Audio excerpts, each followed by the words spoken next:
аялдын табиятындагы дагы бизден болгон окшоштукка келген жолдогон айырма берген жери, өзгөчө айырма берген жери, алар бизге караганда сезимталыраак. Биз анча-мынча сөздү кулактын сыртынан өткөрүп, анча-мынча нерсени бат эле унутуп, анча-мынча нерсеге маани бербей койсок, карагыл. Алар тияктагы сөздү угуп алат. Аябай уккучу. Анан таптакырлагы жакындай элек сөздү эле өзүнүкү катары кабыл алат. Анан бизден болгон айырмачылыгы ал эсинен чыгарбай узакка сактап жүрөт. Эркектики эмне? Эшикке чыкканда эле таш-турс болгондо эсиңен чыгып калат, бардык нерсе эмне? Эчтеке болбогондо элүүгө кийип басып келе бересиң. Ышкырып, катын чай койчу деп.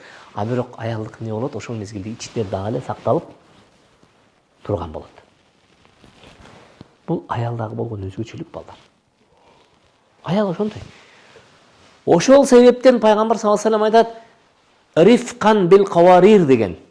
Рифкан бил каварир деген сөздүн мааниси балдар, хрустальды билесиңер үйдө, хрусталь идиш болот, айнектен жакшы сорту.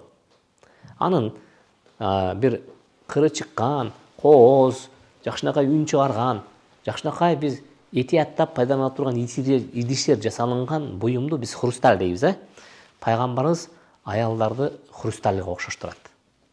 Эми ошол хрустальды абайлагыла дейт да. Өттү этият болгула дейт. Колуңарда хрусталь турат дейт. Эмне үчүн абайлагыла, этият болгула дегени, эгерде хрустальды кокустан катуураак коюп, же чийип, же уруп, же ысык сууну муздатып турган үстүнөн ысык сууну куй берсек, ал эмне болот? Дароо өзүнүн сапатын жоготот. Кайра аны калыбына алып келүү бул кыйын. Өтө кыйын. Бирок ошол хрустальды биз эви менен, орду менен туура пайдаланганды билсек, ал үйдө турса бир эле учурда кооздук, колдонсом бир эле учурда жакшы буюм, бир эле учурда анын баркы бар. Туурабы?